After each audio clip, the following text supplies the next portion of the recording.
The thunder cracked overhead as Willa Owens hurried to collect the last of her firewood, cursing the dark clouds that had rolled in without warning.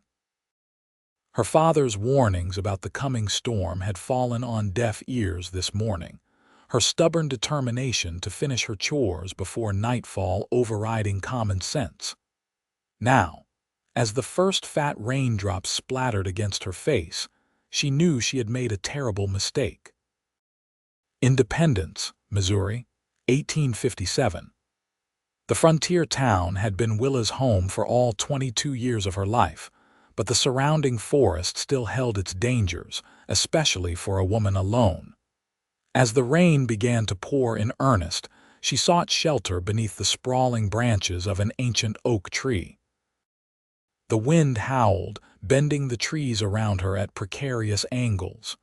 "Just wait it out," she murmured to herself, clutching her shawl tighter around her shoulders. "It will pass." But the storm only intensified. Lightning flashed, illuminating the darkened woods in brief, terrifying glimpses. One bolt struck with a deafening crack not 50 yards from where she stood, and the massive pine it hit began to groan. Willa's eyes widened in horror as the tree slowly tipped in her direction. She tried to run, but her foot caught on an exposed root. As she fell, the massive pine crashed down, pinning her legs beneath its enormous weight. Pain shot through her body and she screamed, the sound lost in the howling wind. "Help!" she cried out, though she knew no one could hear her. The rain pelted her face, mixing with the tears streaming down her cheeks. "Please, someone help me." Hours passed, or perhaps it was minutes' time lost meaning as Willa drifted between consciousness and oblivion. The storm eventually subsided, leaving an eerie quiet broken only by the occasional drip of rainwater from the leaves above. Her legs had gone numb, but she knew that was a bad sign rather than a relief. Then she heard the sound of a horse approaching. Hope surged through her and she used what strength remained to call out, "Over here, please, I'm trapped." The hoofbeats stopped, followed by the sound of boots hitting damp earth. A tall figure emerged from between the trees, silhouetted against the clearing sky. "Madam, where are you?" The voice was deep, tinged with concern. "Here, under the tree," Willa called back, her voice hoarse from screaming. The man approached, and as he knelt beside her, Willa could finally see his face. Weathered by sun and wind, with eyes the color of the Missouri sky on a clear day, he wore the practical clothes of a working cowboy, worn denim, leather vest, and a hat that had seen better days. "My God," he breathed, taking in her predicament. "How long have you been here?" "Since the storm began," she managed through chattering teeth. "I can't feel my legs anymore." He removed his hat, revealing dark hair with just a touch of curl to it. "My name's Preston Miller, madam. I'm going to get you out of here." "Willa Owens," she replied, watching as he assessed the fallen tree. Preston circled the massive trunk, his brow furrowed in concentration. "This is going to be difficult, Miss Owens. I can't move it with my horse without risking crushing you further." "What are you going to do?" Fear crept back into her voice. He removed his leather vest and rolled up his sleeves, revealing powerful forearms corded with muscle. "Only one way to find out what I'm capable of when a lady needs help." Preston positioned himself at the section of trunk directly above her legs. He crouched low, worked his hands underneath the rough bark, and took a deep breath. "When I lift, you need to pull yourself free. Can you do that?" Willa nodded, though she wasn't certain she had the strength. With a grunt that seemed torn from the depths of his soul, Preston began to lift. The veins in his neck and arms stood out like rivers on a map as he strained against the enormous weight. For a terrible moment, nothing happened. Then, miraculously, the tree began to rise inch by agonizing inch. "Now, Miss Owens," he gasped through clenched teeth. Summoning every ounce of her remaining strength, Willa dragged herself backward. The pain that shot through her legs as circulation returned nearly caused her to black out, but she kept moving until she was clear of the trunk. With a tremendous crash, Preston dropped the tree, falling to his knees beside it, his breathing ragged. "You did it," Willa whispered in awe. "You actually lifted it." He gave her a tired smile. Couldn't leave a lady in distress. As he recovered his breath, Preston examined her legs. They were badly bruised and scraped, but by some miracle, nothing appeared broken. "Can you stand?" he asked, offering his hand. Willa tried but cried out as her legs buckled beneath her. Without hesitation, Preston scooped her into his arms as if she weighed nothing. "My horse is just beyond that ridge," he said. "I'll take you into town to the doctor." "Thank you," she murmured, suddenly aware of how close his face was to hers, of the strong arms cradling her against a broad chest. "You saved my life." Something flickered in those blue eyes, something warm that made her heart skip a beat despite her pain and exhaustion. "Just doing what any man would, Miss Owens." But as he carried her through the forest, Willa knew there was nothing ordinary about Preston Miller or what he had done today. Dr. Samuel Harrison's office in Independence was small but meticulously kept. The elderly physician had been treating the townspeople for over 30 years, and his experienced hands worked gently as he examined Willa's injuries. "You're a fortunate young woman," he pronounced, straightening up. "No broken bones, though those bruises will take weeks to fade. Rest and keep your legs elevated for a few days. I'll give you a salve for the pain." Preston, who had refused to leave despite Willa's insistence that he'd done enough, stood by the window, his hat in his hands. "I should get word to my father," Willa said, attempting to sit up. "He'll be worried sick." "George Owens, right?" Preston asked. "The carpenter. I know where his shop is. I can let him know you're safe." Willa's surprise must have shown on her face, for Preston added, "Small town. I've only been here 3 months, but I make it my business to know the people." "Mr. Miller arrived from Texas in the spring," Dr. Harrison explained as he mixed the salve. "Bought the old Jenkins place outside town." "I'm trying my hand at raising horses," Preston said with a modest shrug. "Nothing fancy yet, but I've got good stock." After Preston left to inform her father, Dr. Harrison helped Willa to the small cot in his back room. "That young man carried you all the way from the forest?" "Yes," Willa replied, still somewhat in disbelief herself. "And he lifted a tree off me." "A whole tree, Dr. Harrison. I've never seen anything like it." The doctor smiled knowingly. "Fear and necessity can give a man strength he never knew he had, especially when a pretty young woman is in danger." Willa felt her cheeks flush. "I'm sure he would have done the same for anyone." "Perhaps," the doctor conceded, "but I don't believe he would have stayed, waiting to ensure just anyone was all right."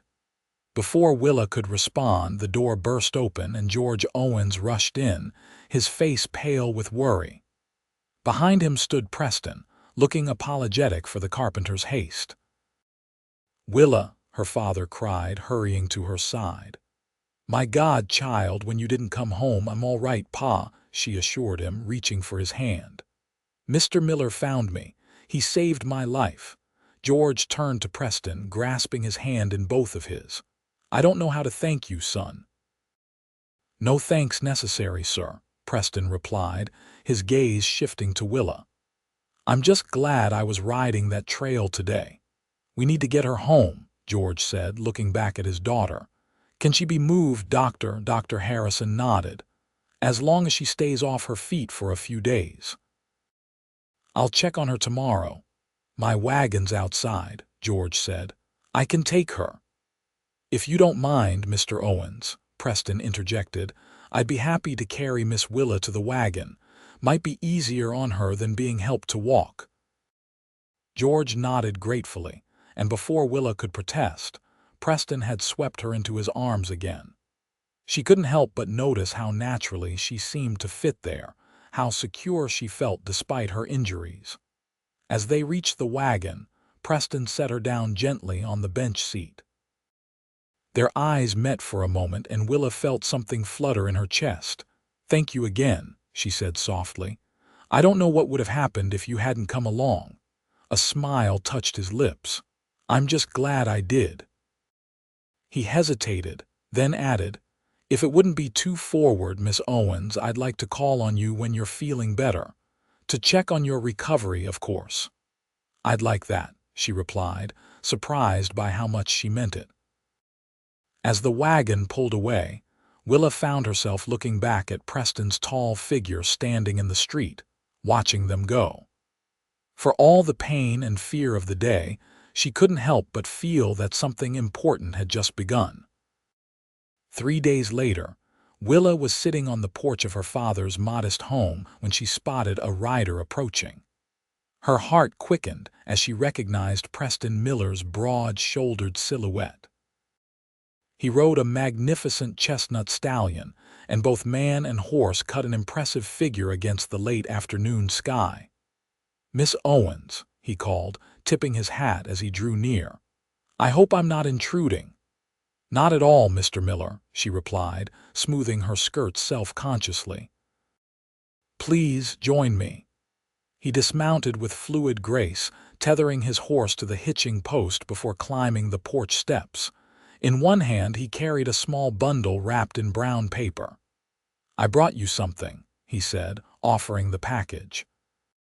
"Nothing fancy, just a remedy my mother used to make for bruises and aches." Willa accepted the gift with a smile. "That's very kind of you.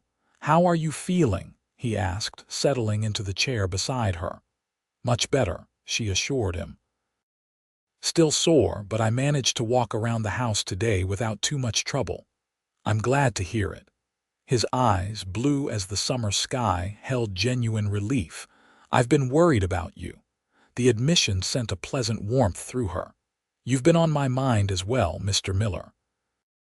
"I still can't believe what you did." A flush crept up his neck. "Please call me Preston, and I only did what needed doing."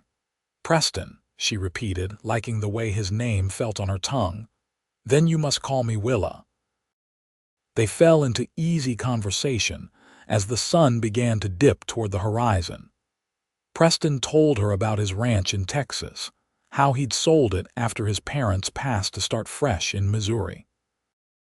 Willa spoke of her mother's death when she was 15, how she'd taken over the household for her father and younger brother, who was now off apprenticing in St. Louis. "It's not always easy being a woman alone in a town like this," she confided. "Everyone has expectations about what I should be doing with my life." "And what do you want to be doing?" he asked, genuinely curious. The question caught her off guard. Few people had ever asked what she wanted. "I love to read," she admitted. "And write. I keep journals, silly stories, mostly. Someday I'd like to see more of the world than just independence." Instead of dismissing her dreams as fanciful as others had, Preston nodded thoughtfully. "The world's a big place, full of wonders. I've seen some of it, but not nearly enough." Before she could respond, the front door opened and her father appeared. "Thought I heard voices." "Evening, Miller." "Mr. Owens," Preston acknowledged, standing respectfully. "I hope you don't mind my calling to check on your daughter."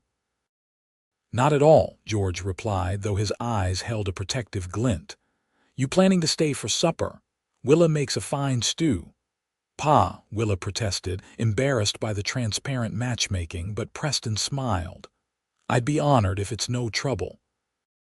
Dinner was a pleasant affair, with Preston regaling them with tales of his travels. Willa found herself captivated not just by his stories, but by the man himself, his expressive hands, the rich timbre of his laugh, the way his eyes crinkled at the corners when he smiled. As the evening drew to a close, Preston helped Willa to the porch while her father cleared the dishes, insisting she needed fresh air before bed. "I should be going," Preston said, though he made no move to leave. "But I'd like to call on you again, if that would be agreeable." "Very agreeable," Willa replied softly. In the silver moonlight, his eyes seemed to hold 1,000 unspoken words. He took her hand, his touch sending a thrill up her arm. "Until then, Willa Owens," he said, bringing her fingers to his lips in a gesture that was both old-fashioned and heart-stoppingly intimate. As she watched him ride away, Willa realized that her life had changed the moment Preston Miller lifted that tree. The question was, where would this new path lead? Over the next 2 weeks? Preston became a regular visitor at the Owens household. As Willa's strength returned, he began to take her on short walks through town, always solicitous of her comfort, offering his arm for support. Independence was abuzz with the story of her rescue, and more than one curious glance was cast their way as they strolled down Main Street.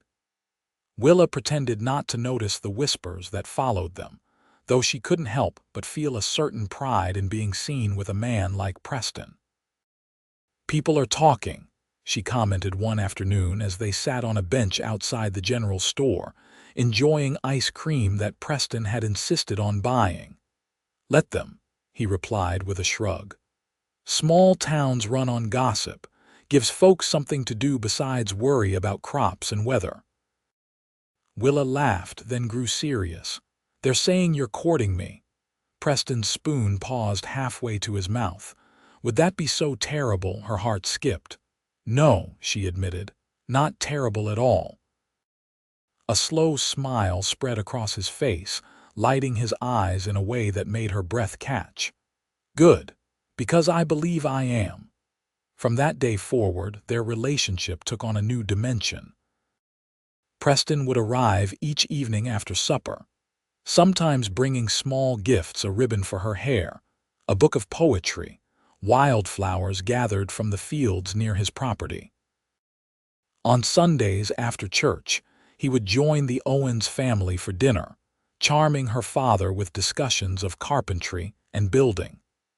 George Owens was crafting furniture for Preston's house, and the two men had developed a genuine respect for one another. As July turned to August, Preston invited Willa to visit his ranch. "Properly chaperoned, of course," he added hastily when her father raised an eyebrow. "I thought perhaps you and your father might come for Sunday dinner this time. I'm not much of a cook, but Mrs. Leary from town comes out to help with the housekeeping, and she's promised to prepare something special." The ranch was a revelation. 5 miles outside of Independence, the property sprawled across rolling hills, with a modest but well-built house overlooking a valley where horses grazed in lush pastures. A barn and several outbuildings completed the picture of a growing operation. "It's beautiful," Willa breathed as Preston helped her down from her father's wagon. "It's a work in progress," he replied, but his pride was evident in his voice. "Come, I'll show you around." While her father examined the barn with appreciative eyes, Preston led Willa through the house. Simple but comfortable, it had clearly been designed with an eye toward the future. "This would make a fine room for children someday," he commented as they passed a space currently used for storage. When he realized what he'd said, he flushed. "I mean, for whoever might live here eventually." Willa felt her own cheeks grow warm, but the thought didn't displease her. As they continued the tour, she could almost see herself here tending a garden, reading by the large front window, welcoming Preston home after a day with the horses. The thought startled her with its clarity and yearning. Dinner was served on the wide front porch, with a view of the sunset painting the sky in brilliant oranges and pinks. Mrs. Leary had outdone herself with roast chicken, fresh vegetables from her own garden, and an apple pie that even Willa had to admit rivaled her own. As they ate, Preston spoke of his plans for the ranch, the breeds he hoped to raise, the expansion he envisioned. "It's a big undertaking for one man," George observed, helping himself to more potatoes. "Yes, sir, it is," Preston agreed, "but I've never been afraid of hard work." Nor extraordinary feats of strength, apparently, George added with a knowing smile. Willa tells me that tree you lifted was a good 20 inches in diameter. Preston looked embarrassed.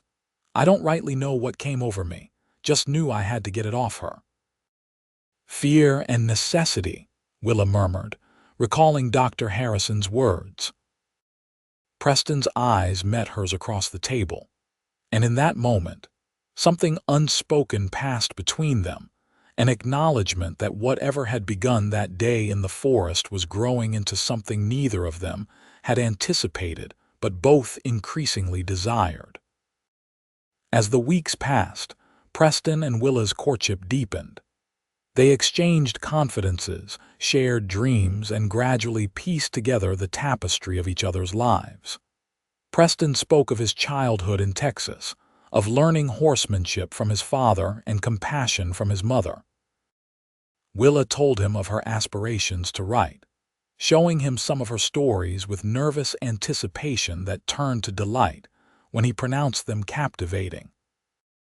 By early September, as golden leaves began to drift from the trees, it was widely accepted in Independence that Preston Miller and Willa Owens would soon announce their engagement. Even Willa's father had taken to making pointed comments about the quality of the wood he was saving for a hope chest. Then came the fire. It began in the mercantile, they said later. A lantern knocked over by a careless clerk. By the time the alarm was raised, flames had already engulfed the dry goods section and were licking hungrily at the adjacent buildings. Willa was at home, preparing dinner, when she heard the church bell ringing urgently the signal for danger.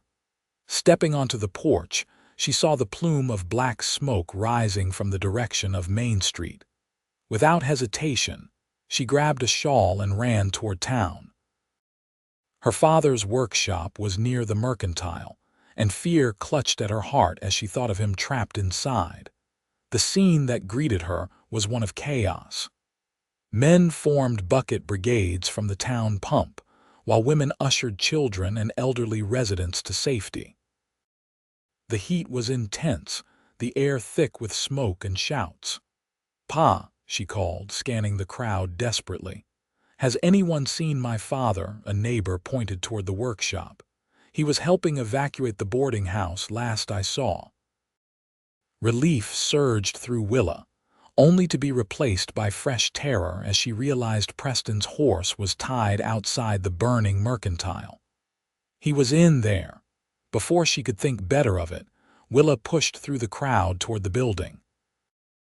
A wall of heat struck her as she approached, and someone grabbed her arm. "Miss Owens, you can't go near there." It was Sheriff Davies, his face streaked with soot. "The whole place could collapse any minute." "Preston's in there," she cried, struggling against his grip. As if summoned by her fear, a figure emerged from the smoke-filled doorway of the mercantile. Preston, carrying an unconscious woman in his arms. His shirt was singed, his face blackened, but his eyes found Willa's immediately across the chaotic street. He handed the woman to waiting hands, then turned back toward the building. Willa's heart stopped. "No," she screamed, breaking free from the sheriff's grasp. "Preston, no," but he had already disappeared back into the inferno. Seconds stretched into an eternity as Willa stood frozen, her eyes fixed on the doorway. The building groaned ominously, timbers shifting under the assault of the flames. Just as she thought her heart would shatter from fear, Preston reappeared, this time supporting an elderly man. They had barely cleared the doorway when, with a deafening crash, the mercantile's roof caved in, sending a shower of sparks and burning debris into the night sky. Preston helped the old man to safety, then staggered slightly. Willa ran to him, heedless of the danger, and caught him as his knees buckled. "You fool," she sobbed, cradling his head. "You wonderful, reckless fool." His eyes, reddened from smoke, looked up at her with a mixture of pain and tenderness. "Couldn't leave them in there," he rasped. "Doctor." Harrison appeared beside them, his medical bag in hand. "Let's get him to my office," he ordered. "He's inhaled too much smoke." The next hours were a blur of fear and prayer as Willa sat beside Preston's bed in the doctor's back room. His breathing was labored, and occasional coughing fits racked his powerful frame. Dr. Harrison had treated the burns on his hands and arms, pronouncing them painful but not life-threatening. It was the smoke inhalation that concerned him most. "Talk to him," the doctor advised before leaving to check on other victims. "Keep him awake if you can." Willa took Preston's bandaged hand gently in hers. "You scared me to death," she whispered. His eyes fluttered open. "Sorry," he managed before another cough seized him. "Why did you go back in?" She couldn't keep the anguish from her voice. Preston's chest heaved as he struggled to speak. "Old man Jenkins heard him calling, couldn't leave him." Tears spilled down Willa's cheeks. "You could have died." His fingers tightened weakly around hers. "Worth the risk." "Not to me," she said fiercely. "Nothing is worth losing you." The admission hung in the air between them, naked and profound. Preston's eyes, despite his pain, softened with an emotion that made Willa's heart race. "Willa Owens," he whispered hoarsely, "I believe I'm in love with you." The words, spoken without preamble or pretense, struck her like a physical force. In that moment, surrounded by the aftermath of disaster, with the smell of smoke still clinging to their clothes, Willa recognized the truth that had been growing in her heart since the day Preston lifted that tree. "I love you too," she replied, her voice breaking. "So you had better recover quickly, Preston Miller, because I intend to hold you to those words." A smile touched his lips before another coughing fit seized him. When it passed, exhaustion was evident in every line of his face. "Rest now," Willa urged, stroking his hair back from his forehead. "I'll be here when you wake." And she was, through the night and into the next day, leaving his side only when her father insisted she eat something. George Owens, whose workshop had been spared the worst of the fire, brought news of the town's recovery efforts and sat with Preston while Willa reluctantly took brief breaks. By the second day, Preston's breathing had eased, and the doctor pronounced him on the mend. "You'll need to take it easy for a while," Dr. Harrison warned. "Those lungs need time to heal." "I'll make sure he does," Willa promised, her tone brooking no argument. When Preston was strong enough to travel, she insisted on accompanying him back to his ranch. "Someone has to look after you," she declared when he protested weakly that it wasn't proper. "Your father agrees with me," she interrupted. "Mrs. Leary will stay as chaperone, and Pa will visit daily." In truth, George Owens had been surprisingly supportive of the arrangement. "That young man saved half the town," he'd said gruffly. "Least we can do is make sure he recovers properly." So it was that Willa found herself installed at the Miller Ranch, nursing Preston back to health. Mrs. Leary, a widow of unimpeachable reputation, maintained a watchful eye, but allowed Willa to take the lead in Preston's care. As September gave way to October, Preston's strength gradually returned. They spent long hours on the porch, wrapped in blankets against the autumn chill, talking about everything and nothing. Willa read to him from her favorite books and shared more of her own stories. Preston listened with rapt attention, offering encouragement and genuine appreciation for her talent.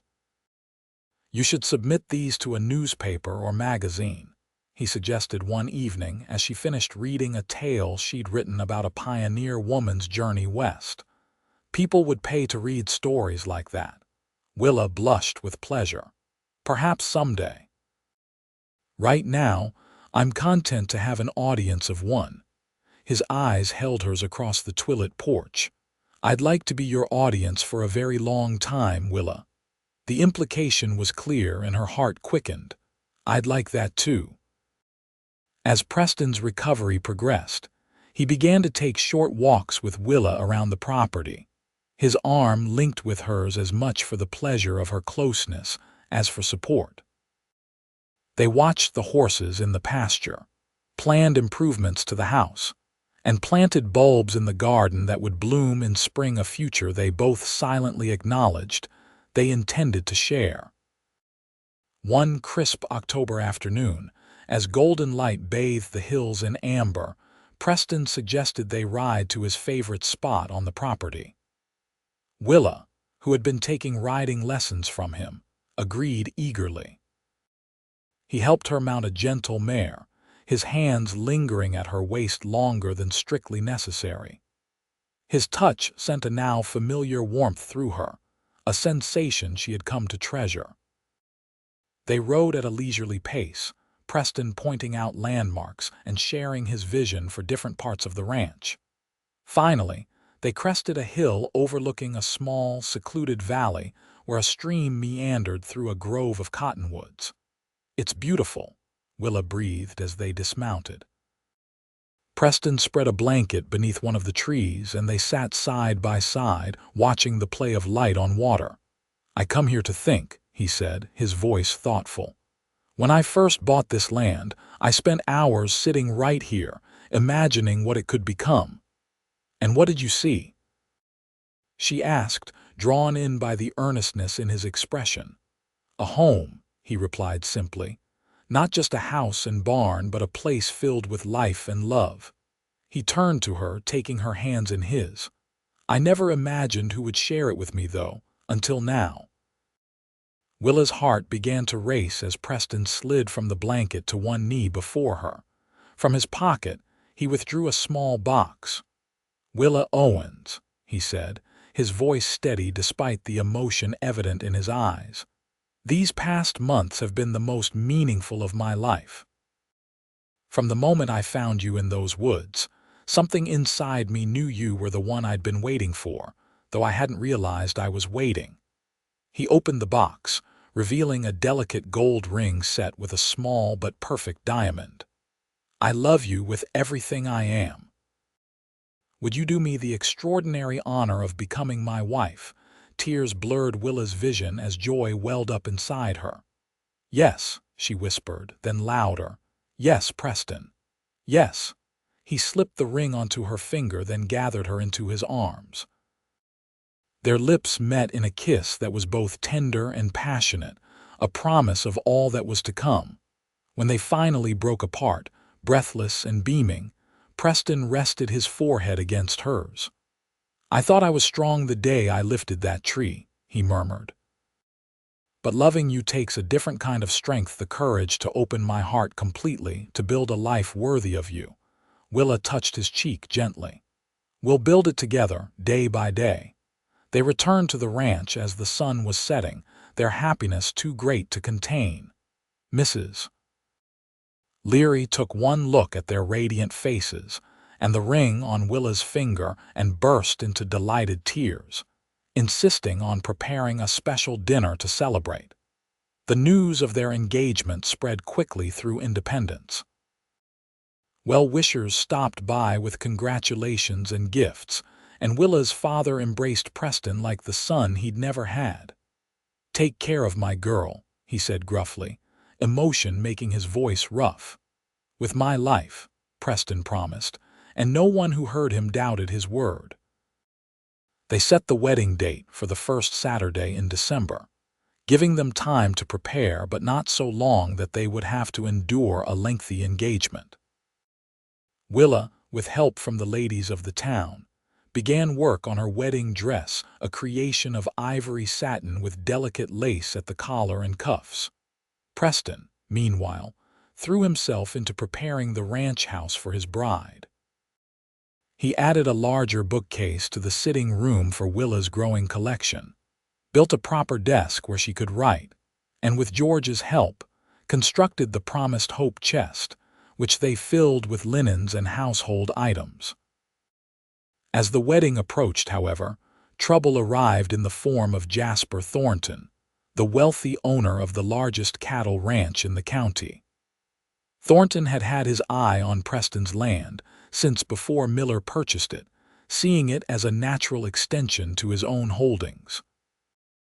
He had made several offers, each rebuffed politely but firmly by Preston.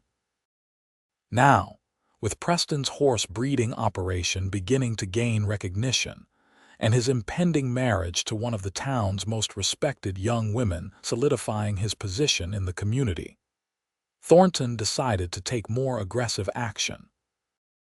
It began with small incidents: a section of fence mysteriously cut, allowing several of Preston's prized horses to wander onto Thornton property, where they were found and returned for a reasonable fee.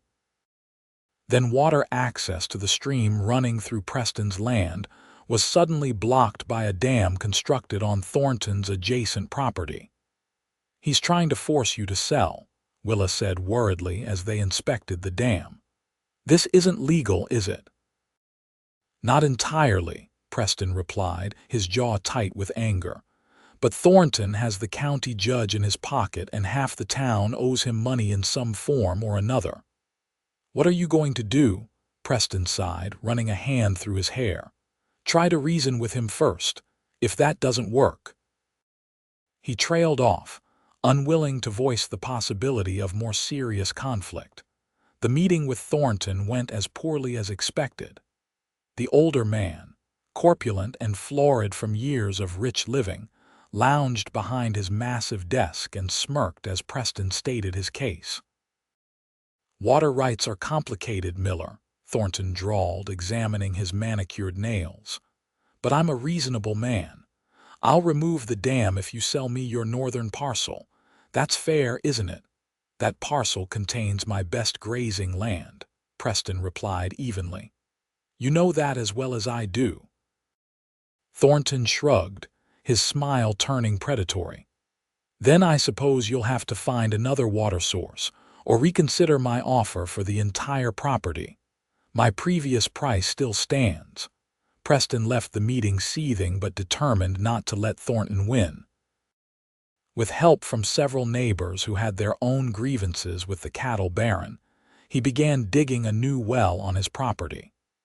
It was backbreaking work, especially with his lungs still not fully recovered from the smoke damage, but Preston refused to show weakness. Willa worried constantly, watching him push himself to exhaustion day after day. "This can't go on," she told him one evening as she treated the blisters on his hands. "You're going to make yourself ill again." "What choice do I have?" he asked, frustration evident in his voice. "I won't be bullied off my land, and I won't start our marriage with a defeat." "It wouldn't be defeat to ask for help," she said softly. "You taught me that when you found me under that tree.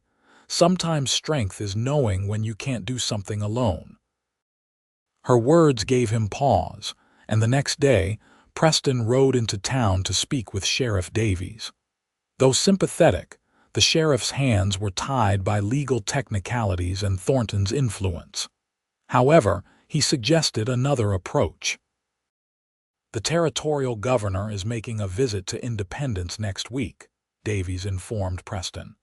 "He's not in Thornton's pocket, and he takes water rights seriously. Might be worth presenting your case directly to him." It was a slim chance, but Preston seized it.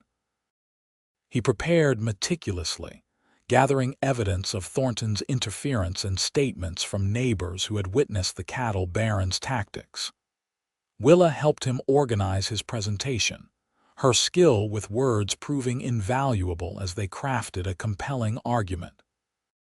The day of the governor's arrival dawned clear and cold. Preston dressed in his best suit, the one he had purchased for the wedding, and Willa pinned a fresh flower to his lapel for luck. "No matter what happens," she told him, straightening his tie, "we'll face it together." The town hall meeting was crowded, with citizens bringing various matters before the governor. Preston waited patiently for his turn, Willa beside him offering silent support. When finally called forward, he presented his case with clarity and dignity, letting the facts speak for themselves rather than resorting to emotional appeals. The governor, a sharp-eyed man with a reputation for fairness, listened attentively, asking pointed questions that suggested he understood the underlying issues. Thornton, present in the front row, grew increasingly agitated as the discussion proceeded, his face reddening alarmingly.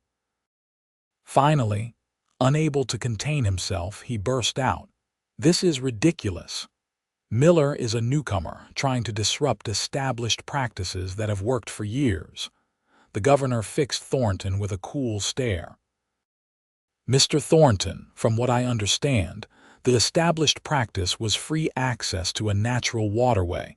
It seems you're the one disrupting things." A murmur ran through the crowd, and Thornton's face darkened further. "I've heard enough," the governor continued. "The dam is to be removed within 3 days, at Mr. Thornton's expense. Additionally, I'll be instructing the territorial surveyor to review all water rights in this county. It seems some clarification is needed." Preston's relief was palpable as they left the town hall. Thornton brushed past them, pausing only long enough to hiss, "This isn't over, Miller," before storming off to his waiting carriage. "You think he means that?" Willa asked worriedly as they walked to where Preston had tethered his horse.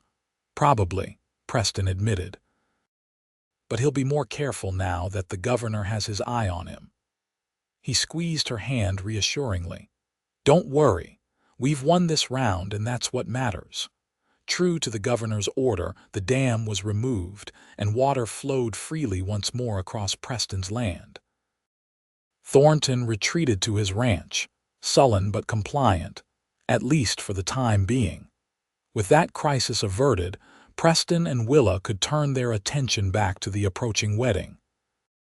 November slipped away in a flurry of preparations, and before they knew it, December had arrived, bringing with it a light dusting of snow that transformed Independence into a winter wonderland. The night before the wedding, a celebration was held at the town hall, a tradition for well-liked couples. Nearly everyone in Independence attended, bringing food, drink, and good wishes. Music and laughter filled the decorated space as neighbors and friends gathered to honor the couple. During a lull in the festivities, Preston drew Willa outside, where the crisp night air was a relief after the heat of the crowded hall. "I have something for you," he said, producing a small package from his pocket. "A wedding gift, though I couldn't wait until tomorrow." Willa unwrapped it carefully to find a beautiful leather-bound journal, the cover embossed with her initials, her future initials, WM. "For your stories," Preston explained. "The first of many, I hope." Tears pricked at her eyes as she ran her fingers over the fine leather. "It's perfect." "Thank you." "There's more," he said, his expression turning serious. "I've been corresponding with an editor at a magazine in St. Louis, sent him some of your stories, with your brother's help to deliver them. He wants to publish The Pioneer Woman. Says it's exactly the kind of authentic frontier tale their readers are interested in." Willa stared at him in disbelief. "You did what? How? When?" Preston laughed at her astonishment. "I copied the story from your notebook while you were helping Mrs. Leary with preserves last month. Your brother delivered it on his way back to his apprenticeship.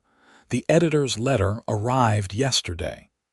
He produced an envelope from his inside pocket. With trembling hands, Willa opened it and read the enthusiastic response, including an offer of payment for her work and encouragement to submit more stories. "You did this for me," she whispered, overwhelmed by the thoughtfulness of the gesture. "I believe in you, Willa," Preston said simply. "Your stories deserve to be read by more than just me, wonderful as your audience of one might be." Impulsively, she threw her arms around his neck and kissed him, propriety forgotten in the joy of the moment. Preston responded with equal fervor, holding her close as snowflakes began to drift softly around them. "Just one more day," he murmured when they finally broke apart. "One more day, and you'll be Mrs. Preston Miller." "I can hardly wait," she replied, her eyes shining with love and anticipation. The wedding day dawned bright and clear. the fresh snow glistening in the winter sunshine. The small church in Independence was decorated with evergreen boughs and white ribbons, and candles glowed from every windowsill. In a room at the back of the church, Willa stood before a mirror, hardly recognizing the radiant woman who looked back at her. Her wedding dress, the product of countless hours of loving labor, flowed gracefully around her. Her hair was arranged in soft curls beneath a veil, adorned with tiny pearl beads, and her mother's cameo hung at her throat. A knock at the door heralded her father's arrival. George Owens stopped in the doorway, his eyes widening at the sight of his daughter. "You look just like your mother," he said hoarsely, emotion making his voice rough. "She would be so proud today." Willa embraced him, careful not to wrinkle her dress. "I wish she could be here." "She is, in a way," George replied, patting her hand. "In you, in this day." He cleared his throat. "Ready? Your groom is waiting, and I don't think the poor fellow can stand much more anticipation." With a deep breath, Willa took her father's arm. "I'm ready." The church fell silent as the doors opened and Willa appeared on her father's arm. At the altar, Preston turned, and the look of wonder and love that transformed his face at the sight of her was something Willa knew she would remember all her days. The ceremony itself passed in a blur of emotion and sacred words. They had written their own vows, promises that spoke of partnership, respect, and enduring love. When Preston slipped the gold band onto Willa's finger to join her engagement ring, his hands were steady, his voice clear and certain as he pledged himself to her. "I now pronounce you husband and wife," the minister declared, beaming at the couple. "You may kiss your bride." Preston's kiss was tender yet passionate, a promise of all they would share in the years to come. The congregation erupted in cheers and applause as they turned to face their friends and family as Mr. and Mrs. Preston Miller. The celebration that followed at the town hall was joyous and lively. Everyone in Independence seemed determined to give the newlyweds a send-off worthy of the love they had found in such extraordinary circumstances. There was dancing and feasting, toasts and laughter that continued well into the evening. As night fell, Preston led his bride to the waiting carriage that would take them to the ranch, their home. Mrs. Leary had discreetly departed that morning, leaving the house prepared for the newlyweds' arrival, with a fire laid in the bedroom hearth and a cold supper waiting in the kitchen. The ride home was quiet, both of them wrapped in the wonder of what had transpired and the anticipation of what was to come. Preston's arm around Willa's shoulders kept her warm against the December chill, and she leaned into him, savoring the closeness. When they arrived at the ranch, Preston surprised her by lifting her into his arms to carry her across the threshold. "Is this necessary?" she laughed, though she made no move to protest. "Absolutely," he replied with mock seriousness. "I have a reputation to maintain as the man who can lift impossible burdens." Inside, the house glowed with warmth and welcome. A fire crackled in the sitting room hearth, and candles had been lit throughout the main floor, casting a golden light over what was now their shared home. "Welcome home, Mrs. Miller," Preston said softly, setting her on her feet but keeping his arms around her waist. "Home," Willa repeated, looking around the room that already held so many memories and would hold countless more. "I like the sound of that." Later, after they had shared the simple meal Mrs. Leary had prepared, they sat before the fire, Willa nestled against Preston's side, his arm holding her close. "You remember what you thought when you first saw me, trapped under that tree?" she asked, her fingers tracing idle patterns on the back of his hand. Preston was quiet for a moment, considering. "I remember thinking that you were the bravest person I'd ever seen. In such pain, so afraid but still fighting.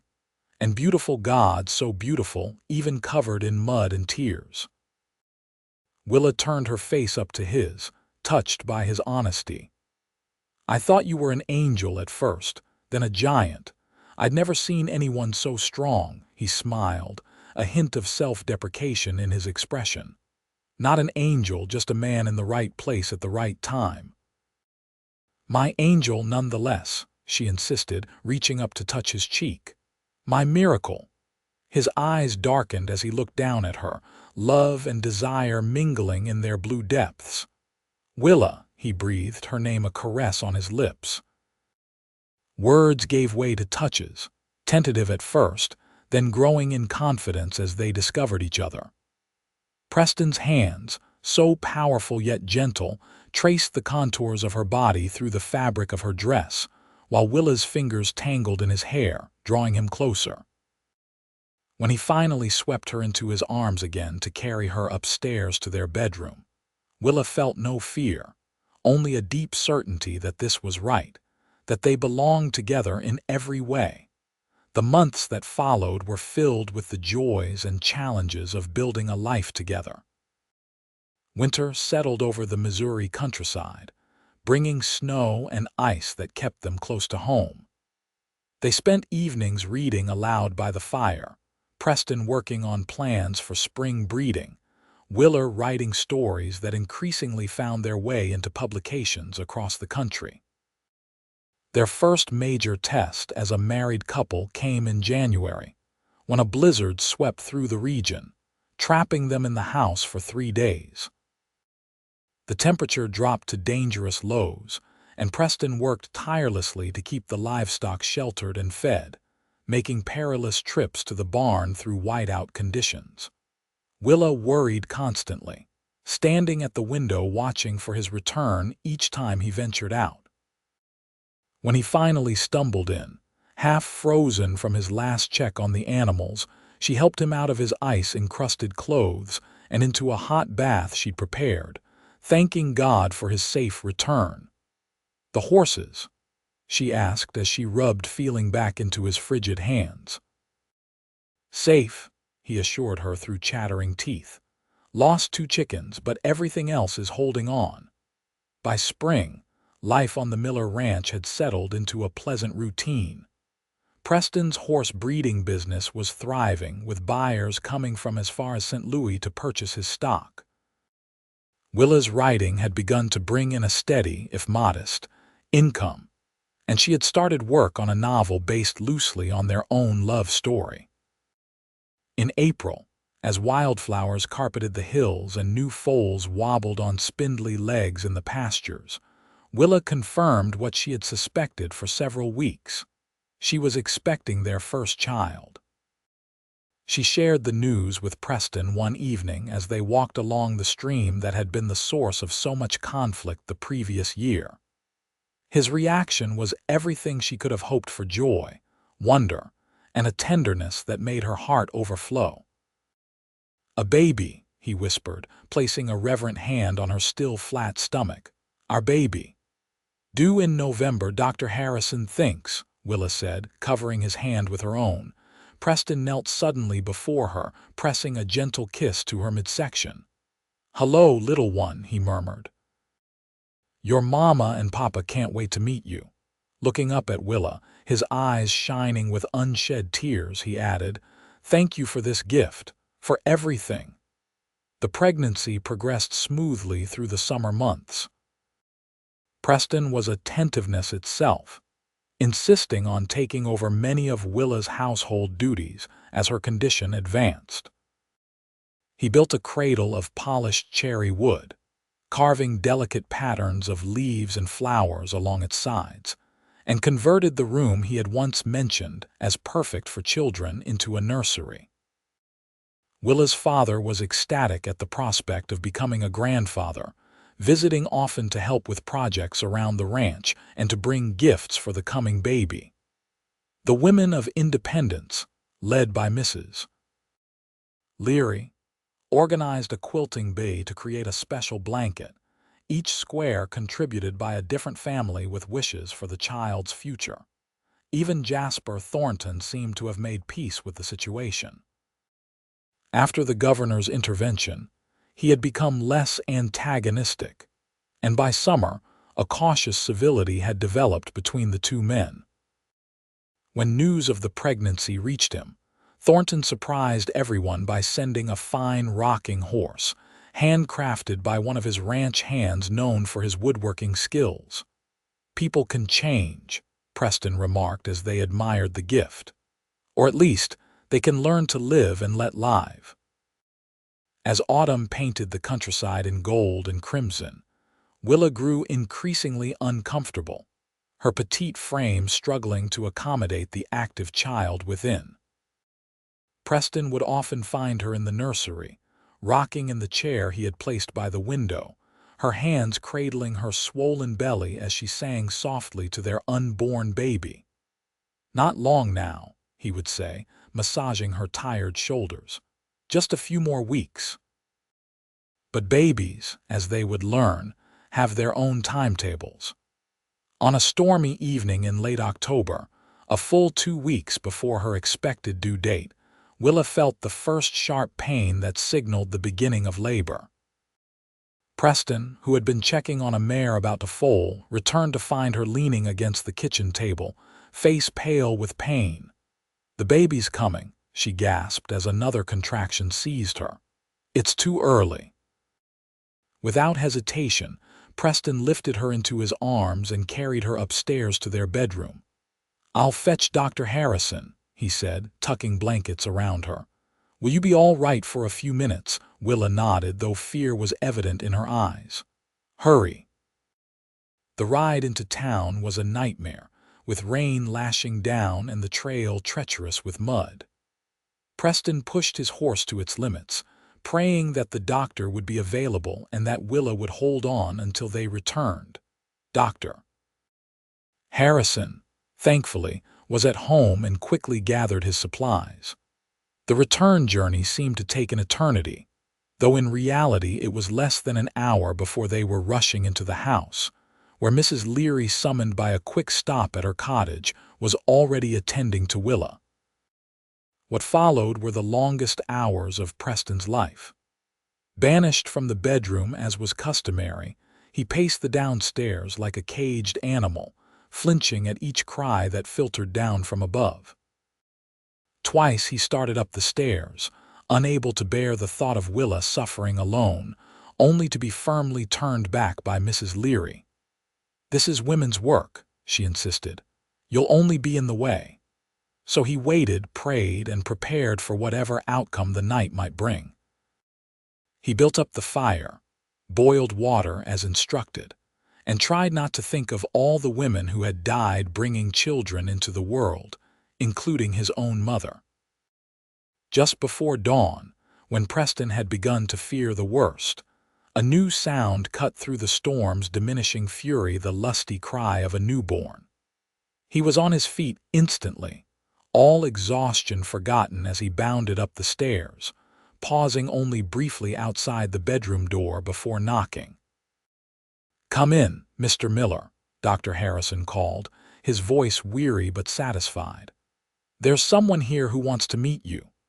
Preston entered to find Willa propped against pillows, pale and exhausted but with a radiant smile illuminating her face. In her arms, wrapped in the community quilt, lay a tiny bundle. "You have a son," she said softly as Preston approached the bed with reverent steps. "A strong, perfect son." Dr. Harrison clapped him on the shoulder. "Congratulations. Both mother and child are doing well despite the early arrival. He's small but healthy, good lungs on that boy." As if to prove the point, the baby let out another cry, his tiny face scrunching in displeasure. "Would you like to hold him?" Willa asked, carefully transferring the swaddled infant to Preston's arms. The moment was transformative. Looking down at his son's face, the miniature features, the wisps of dark hair, the tiny hands curled into fists, Preston felt a love so profound it nearly brought him to his knees. "Hello, Thomas George Miller," he whispered, using the name they had chosen if the baby was a boy, honoring both Preston's father and Willa's. "Welcome to the world." As dawn broke over the Miller ranch, bathing the land in golden light, Preston sat beside his wife on their bed, their son nestled between them. The storm had passed, leaving behind a world washed clean and new, much like the fresh beginning they now embraced as a family. "I never thought I could be this happy," Willa murmured, leaning her head against Preston's shoulder. "That day in the forest when I thought I might die alone under that tree, I couldn't have imagined this." Preston pressed a kiss to her temple. "I think part of me knew even then.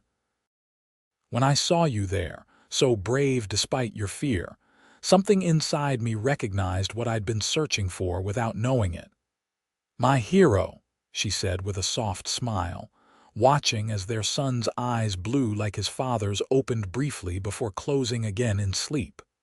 "No," Preston corrected gently. "We're heroes together.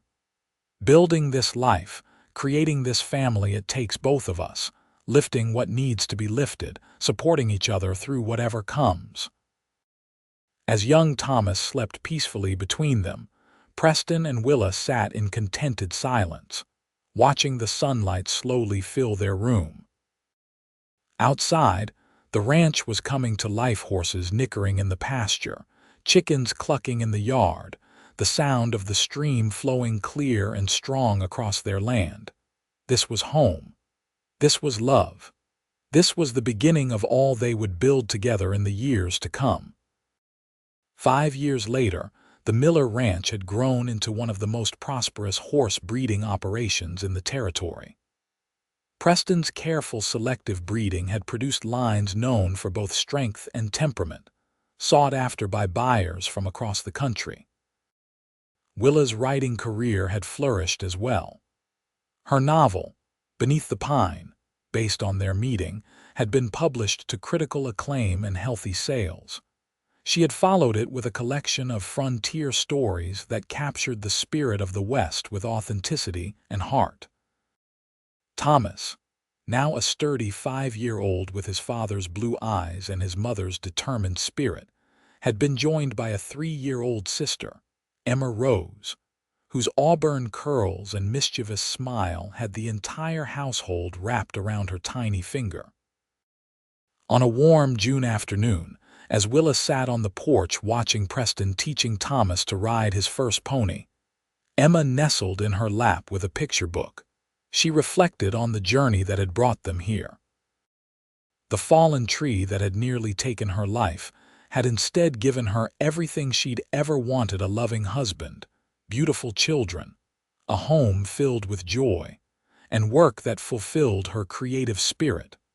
Preston looked up from the corral, catching her eye across the yard. His smile, still capable of making her heart skip a beat after all these years, held the same warmth and tenderness it had the day he'd proposed. "Mama, look," Thomas called, sitting proudly atop the gentle pony as Preston led it in a slow circle. "I'm riding by myself. I see you, sweetheart." Willa called back, her heart swelling with pride.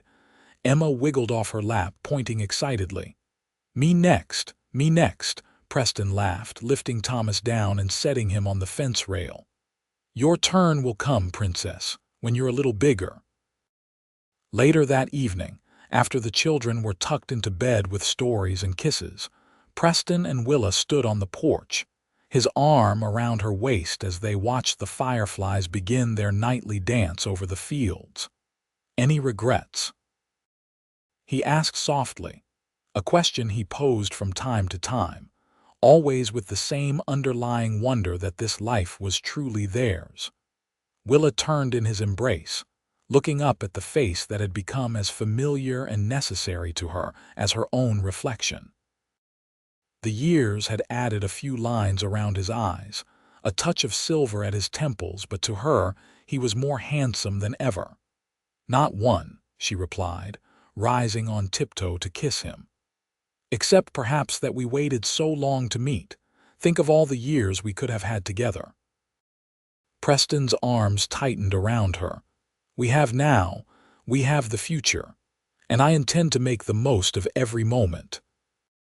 As stars began to appear in the deepening twilight, Preston and Willa Miller walked hand in hand back into the home they had built together, a home founded on courage, sustained by love, and filled with the kind of happiness that comes not from perfect circumstances, but from two hearts determined to face whatever life brings, side by side.